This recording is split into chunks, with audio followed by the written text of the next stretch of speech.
ఒక షూనేం ప్రాంతంలో ఉన్నటువంటి ఈ స్త్రీ దేవుని మాటలు అప్పుడప్పుడు వినిచిన, ఎల్లప్పుడూ వింటున్నటువంటి స్త్రీ కాదండి.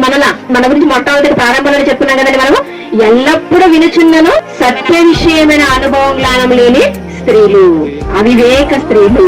తన ఆవిడ అప్పుడప్పుడు ఎలీషా గారు వచ్చినప్పుడు మాత్రమే దేవుని మాటలు వినేటటువంటి ఆ స్త్రీ నిజంగా దైవ సేవకుడి కోసం నేను ఏదో ఒక కార్యం చేయాలి, ఇంత మంచి మాటలు మాకు వినిపిస్తున్నటువంటి ఆయన హ్యాపీగా చల్లగా ఉండటానికి నేను ఒక గదిని ఏర్పాటు చేయాలి, ఒక రూమ్ ఏర్పాటు చేయాలి. ఆ రూమ్ లో ఆయన కోసం ఒక మంచము, ఒక కుర్చీ, ఒక టేబుల్, ఇవన్నీ కూడా, ఒక లైటింగ్, ఒక ఫ్యాన్, ఇవన్నీ కూడా ఏర్పాటు చేయాలనుకున్నట్టు. నిజంగా ఎంత మంచి మనసు అండి ఆవిడ. చూడండి, అలా ఏర్పాటు చేయాలి అనుకోవటమే కాదండి, తన భర్త దగ్గరికి వెళ్ళింది, తన విషయాన్ని చెప్పుకుంది, చివరకు తన భర్త కూడా సరే అనేటట్టుగా తను ఒప్పించుకుంది. అంటే నిజంగా భర్త మనస్సును గెలుచుకుంది ప్రేమ దేవుని వాళ్ళు. అలాగే దేవుని మనస్సును కూడా గెలుచుకుంది. ఎందుకంటే దేవుని తరపున వచ్చినటువంటి ఒక సేవకుడికి ఆవిడ చేస్తుందంటే, గిన్నెడు చన్నీళ్లు నా పేరిట వచ్చేవానికి గిన్నెడు చన్నీళ్ళు ఇస్తేనే నేను మరిచిపోను, ఎప్పటికీ కూడా వారికి రావాల్సినటువంటి దీవెన వారికి దయచేస్తానన్నటువంటి దేవుడు ఆయన కోసం ఒక గది కట్టించి, మంచం ఏర్పాటు చేసి, ఒక టేబుల్ ఏర్పాటు చేసి, ఒక చైర్ ఏర్పాటు చేసి, ఒక లైటింగ్ ఏర్పాటు చేసినట్టు దేవుడు మర్చిపోతారు చెప్పండి?